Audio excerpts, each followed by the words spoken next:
Video চালু করছেন?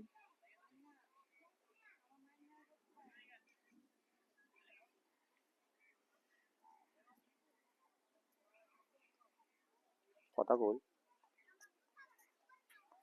কথা তো বলবেনই, পরিবেশ গুলাকে দেখেন। দুপাশে পুকুর, আর এই দুই পুকুরের মাঝখানে সাকির ভাই মাছাতে বৈশা জাম্বুরার ভর্তা বানাইতেছে কাঁচামরিচ দিয়া।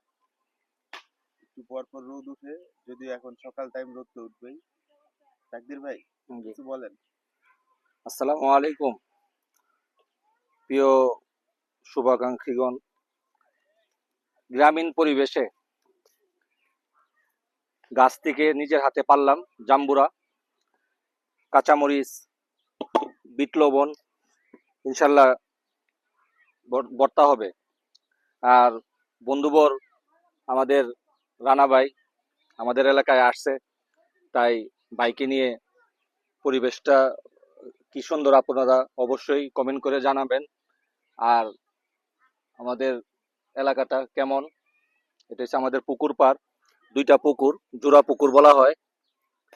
বিশাল বড় একটা গ্রামের অর্ধেকটাই পুকুরের ওই পাশে পশ্চিম পাশে, আর পূর্ব পাশে আমরা। এখানে সুন্দর একটি মাচা বানানো হয়েছে, আমার ছোট ভাইরা এই মাচাটা তৈরি করছে। তাই এখানে বসে আমরা এখন জাম্বুরা ভর্তা খাবো এবং পরিবেশটা উপভোগ করছি। শৈশবের কথা মনে হয় কার কার, অবশ্যই কমেন্ট করে জানাবেন। কেননা শৈশবের সময় আমরা এই কাজটা বেশি করতাম।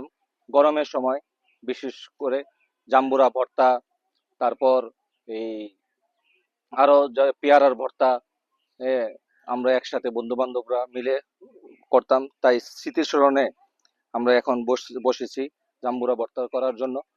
রানা ভাই, কেমন লাগতেছে পরিবেশটা? আলহামদুলিল্লাহ ভালো। এই যে আমাদের সুন্দর পরিবেশ, আসলে এখানে আসলে মনটা খুব আনন্দময় হয়। পাশাপাশি এই শৈশবের কথা মনে হয়ে যায় এবং অনেক স্মৃতি আছে এই পাড়টার মধ্যে, পুকুর পাড়ে।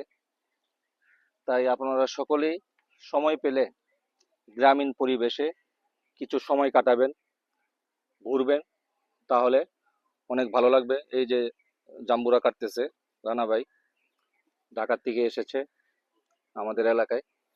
আর ওই যে আমাদের ছোট ভাই ভাতিজারা পুকুরের ওই পাশে, আমাদের আরেকটা ঘাটলা আছে, পুকুর ঘাটলাতে গোসল করতেছে এবং আমাদেরকে জিজ্ঞাসা করতেছে আমরা এখানে কি করতেছি।